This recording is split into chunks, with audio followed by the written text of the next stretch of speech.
The deaths of chef and TV host Anthony Bourdain and fashion designer Kate Spade this week underscored some grim numbers. Suicide is the 10th leading cause of death in the United States.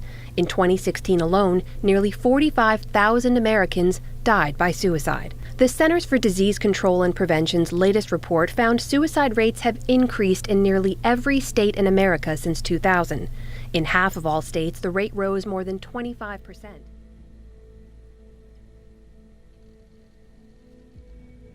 Suicide is often a touchy subject, so we figured we might as well jump right into it. Yeah, like, you might as well just go kill yourself. We can't jump into a topic like suicide. Why are we talking about suicide? This week, there were a number of high-profile suicides, you could say. Oh, yeah. Well, what's her face? That fashionista. Kate Spade. Yeah, her. And just today or yesterday, Anthony Bourdain, who is the guy who does the show where he goes around the world eating different foods, killed himself. Why? You live the perfect life. You go around the world eating food. I think this is where it gets interesting. Multi-millionaire handbag designer, lives the life that most people dream of. Television host who goes around the world eating good food and just traveling and living it up, has severe depression and kills himself. What's going on here? I don't know what's going on. This might be some sort of conspiracy theory. Did he know about Hillary Clinton? Yeah, it's just like, look, the man goes around the world eating good food, traveling, seeing the world, gets paid for it. Why did he kill himself? It can't be his life. It has to be something else. Speaking of gender, though, there is a statistic out there that men kill themselves at a much higher rate than women do. And particularly middle-aged white men are the most prominent victims, for lack of a better term, of suicide. Well, look at the divorce rates. Generally, that's around the time when your wife would leave you and take you for everything you have, and you'll never see your kids, and you literally have nothing to live for. Like back then, before this whole divorce industrial complex, I don't know if that's a thing, but I'm coining it right now. Yeah. Makes sense. I mean, considering how much money gets passed through hands during a divorce. Back in the day, when you hear the whole term middle life crisis, men go out and buy a really fast phallic looking cars, or like they suddenly try to have mistresses, or like act like they used to like 10 years ago. If you look at the data, I'm no statistician. I'm not boring enough to do it. I'm sure one of our friends friends can. He once said statisticians are basically accountants with no personality. And I said, so you're a statistician. But anyways, back on the topic. I'm not a statistician, but I would dare to say that age when middle life crises happened back in the day coincide with the same period that men kill themselves nowadays, because things aren't going well for a man during that period of his life anyways. You start losing your hair, your guts just ever like increasing in size. You can't get it up as much as you would like to admit. But back then, it was just they were trying to reassert their manhood. They were trying to relive their younger days. Whereas right now, with the wife leaving, with the kids never being in the picture, because at least back then you had your family. You had something to fall back to. Nowadays, it's like you got nothing. You might as well fucking kill yourself. That's my theory. Yeah. I've also known several people who've had suicidal thoughts that are much younger, actually. There's a lot of factors. There's a lot of reasons why people have these thoughts. Sometimes it's clinical depression. Sometimes it's things that happen during life. It just seems to me, though, that people are very unhappy in this modern era. I mean, people have told me like all the things that are wrong in their life. And it's like, I'm not going to say, oh, you should just look on the bright side. What would you say is the most first world problem of the first world problems you've heard in real life? One very common one is loneliness. People feel like they don't have any real friends. They don't have relationship prospects. That's one big factor. Another big factor seems to be that everyone is always comparing their life to the life that they should have. They're trying to keep up with the Jones. Yeah. Look, at the end of the day, this is all social media. People are alone because nobody actually hangs out in person anymore. This is something I make a point to do, is I see all my friends in person at least once a week. Yeah. Not over Facebook, not over text. If at all possible, I try to see all my friends at least once a week. I think that's very important, and social media is not a substitute for personal time together, face to face. Why do you think it is that social media, because social media is supposed to be this thing that helps you keep relationships with people, like it's supposed to bring everybody closer, but somehow it's actually caused everybody to see each other less in person? It's called laziness.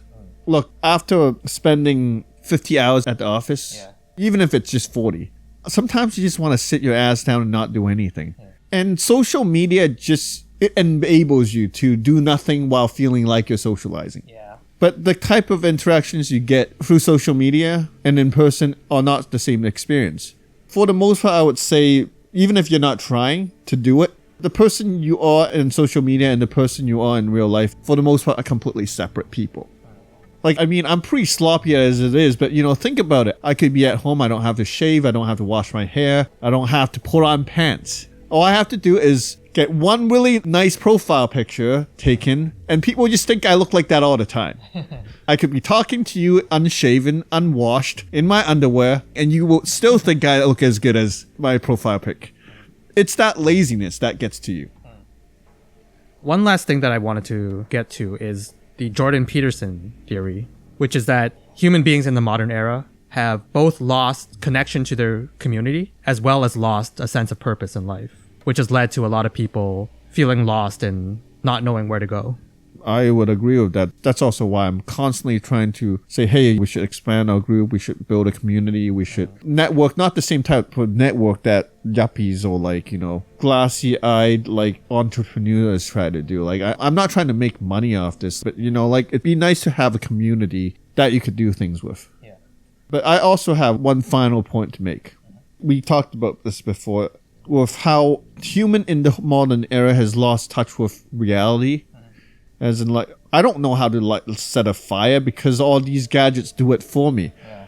I don't need to know how to skin a chicken because the butcher does that for me. Or better yet, Safeway hires a butcher to do that for me. The stuff we enjoy and use and interact with every day was just so far down the production chain that we don't actually live real life.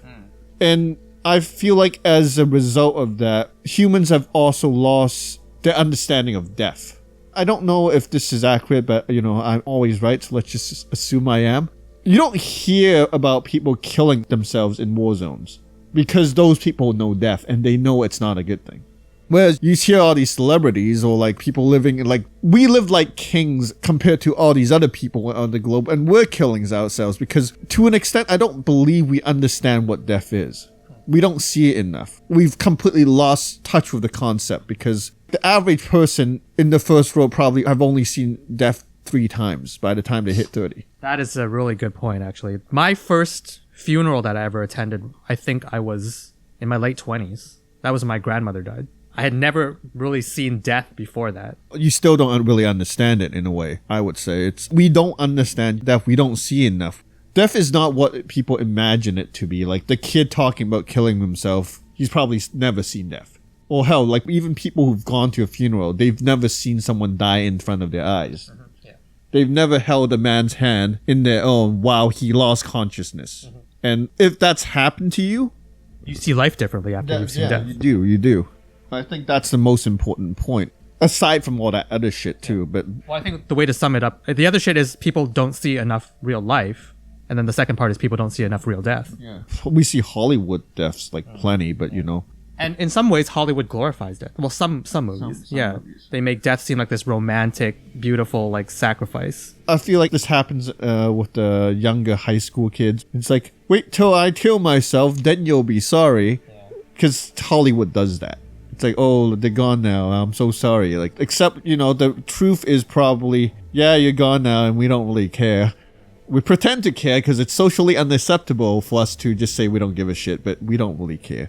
There's also a copycat effect that I've heard of, where every time someone commits suicide, especially if it makes big news, the Google searches for how to kill yourself spike. And people around, their suicide rates tend to spike as well. I think that leads back to what I said about people not understanding death. Is you saw that guy do this really stupid thing, why would you immediately want to do the same thing? You just look at that thing that kid did.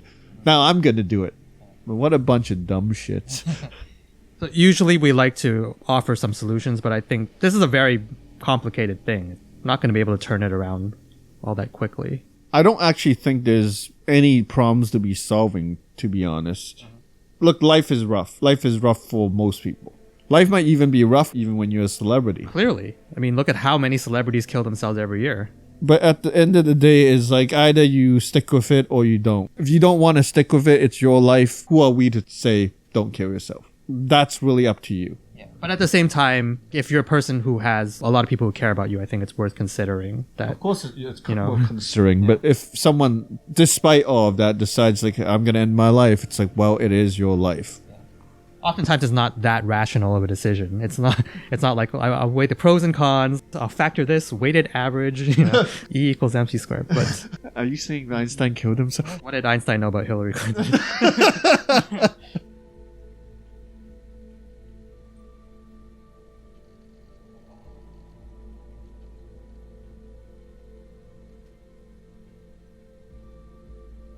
I guess at this point, we should mention that the next couple of weeks are going to be rather busy. I have some family coming over from overseas. And so we might not have as much time to put up videos. We'll still be recording for some stupid reason, but it's the same pattern that we always fall into. We have all this content that we never edit. Yeah. And we have some footage from the legendary archive that we keep referring to that we might upload. We might. And next week we're going to a Jordan Peterson event, so we might do a... We're just going to be lazy and live stream it. Well, we probably won't be able to do one while this speech is going on, but before and after the event we could. Okay. Yeah, okay.